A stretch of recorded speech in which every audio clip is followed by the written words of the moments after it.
1939. The armies of Nazi Germany begin their conquest of Europe. First to fall is Poland, then Denmark, Norway, France, Belgium, Luxembourg, and the Netherlands. Now the year is 1941. With an army over 7 million strong, the Nazi war machine turns to the east and begins the invasion of the Soviet Union. Using blitzkrieg tactics, they advance quickly, smashing relentlessly through the Soviet defenses and arrive at the capital city of Moscow in under 4 months.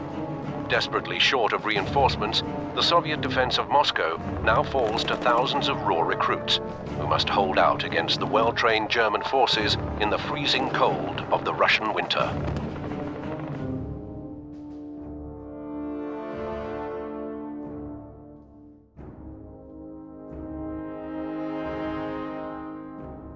Stalingrad, 1942. German forces, having reduced the city to rubble in a massive aerial bombardment, meet with heavy resistance as the Soviet Red Army throws its entire force into the defense of Stalingrad. In the chaos of constant warfare, battle lines have dissolved. The ruins of the city have been divided up into hardpoints surrounded by no man's land. The German tactical advantage of the mechanized blitzkrieg and its coordinated infantry and tank attacks is rendered useless in the concentrated street fighting. Threatened with execution if they retreat, the Soviet troops have no choice but to push forward into the bloodbath.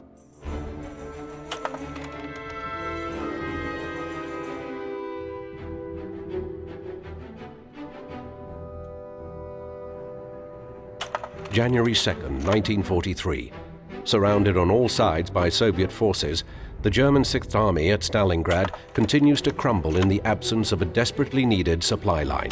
Many German soldiers trapped in the city, who are now literally starving and running out of ammunition, continue to fight regardless, fearing that the Soviets will execute those who attempt to surrender. The fighting amongst the firebombed ruins of the city intensifies, as thousands of Soviet infantry continue to retake Stalingrad one block at a time.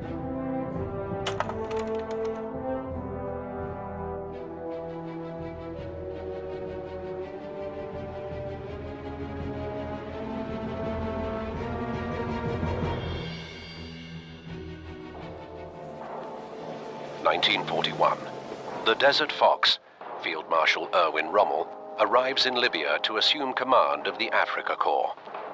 Within a few months, Rommel, the rising star of the German army, recaptures the territory taken by the British Commonwealth forces prior to his arrival. Despite being heavily outnumbered by the British forces, the superior range and armor of the German tanks allows the Africa Corps to take the fight to the Allies. By July of 1942, the Desert Fox and his unstoppable Africa Corps, in a series of classic blitzkrieg attacks, pushes the British forces eastward across the deserts of Libya and into Egypt. Now in late 1942, holding their ground a mere 60 miles from the Egyptian capital of Cairo, British Field Marshal Montgomery's forces, including the Desert Rats of the 7th Armored Division, prepare to blunt the German offensive and regain the initiative.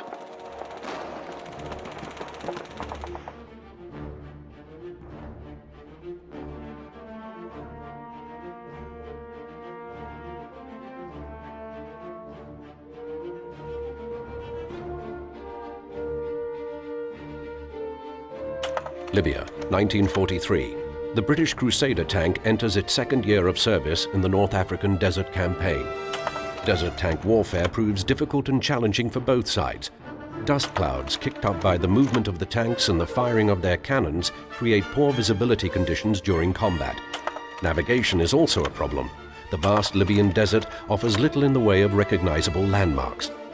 The British Crusaders, whose guns lack the range of their German counterparts, are forced to use massed high-speed charges to close within firing range.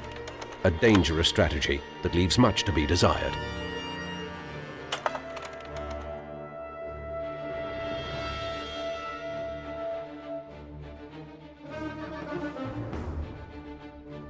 Tunesia, 1943. Gaining momentum, the Allies press Rommel's Africa Corps into the Maroc Line, a 22-mile stretch of defenses in eastern Tunisia.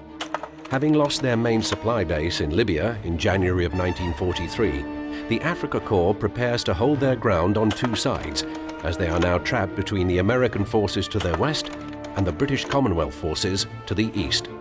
Despite these advantages, the Allies must proceed with caution, for the local terrain favors the defenders.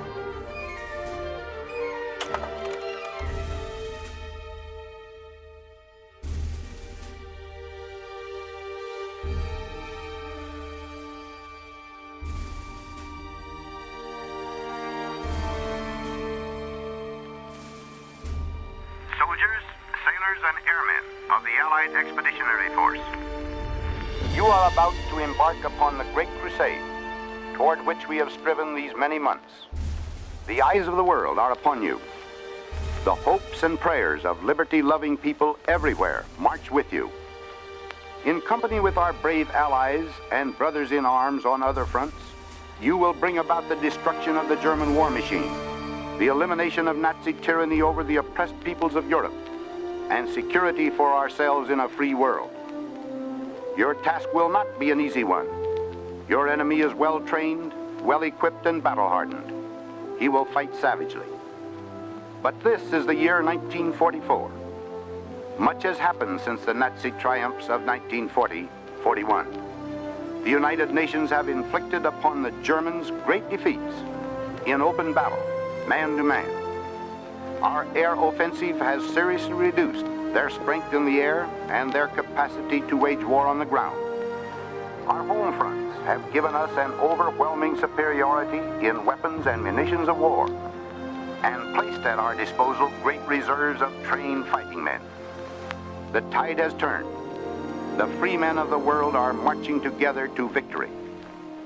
I have full confidence in your courage, devotion to duty, and skill in battle. We will accept nothing less than full victory.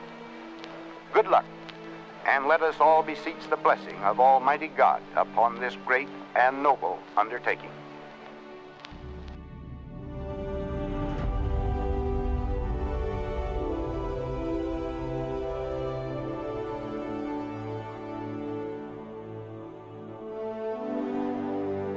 June 11th, 1944.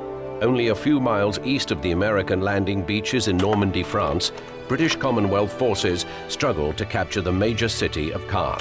It is here that they are faced with the superior firepower of elite panzer divisions arrayed along the German defensive line. To break the stalemate, the veteran desert rats of the 7th Armored Division are sent into the hedgerows of Normandy. Their mission? Probe the western flank of the German defenses and clear a path to the city of Caen.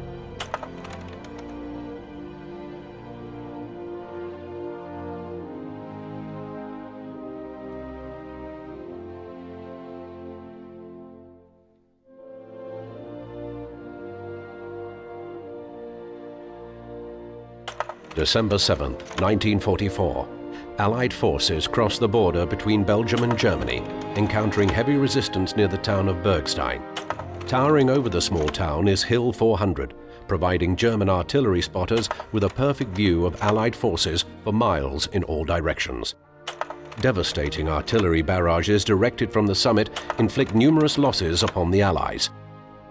Now the US 2nd Ranger Battalion prepares to capture the hill and deny its use to the Germans.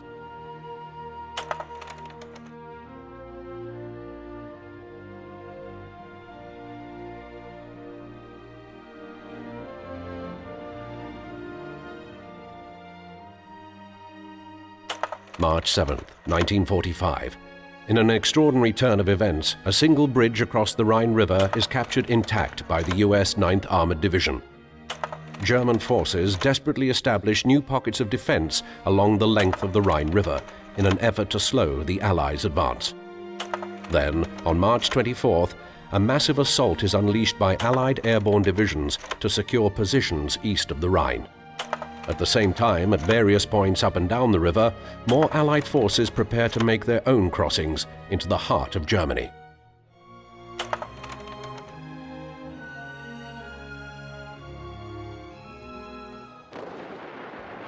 April 16, 1945. The Soviet Red Army commences its attack on Berlin, the capital city of Nazi Germany. 500,000 soldiers and civilians alike perish in a terrible battle that lasts for nearly 3 weeks. As the Allied forces converge on Berlin from both east and west, the Nazi leadership begins to crumble under the weight of imminent defeat. On the 8th of May 1945, the German armed forces surrender unconditionally to the Allies. At a cost of 50 million deaths, the war in Europe is finally over. Throughout the Allied nations, Victory in Europe Day is officially celebrated, marking the defeat of Nazi Germany and the fall of the Third Reich.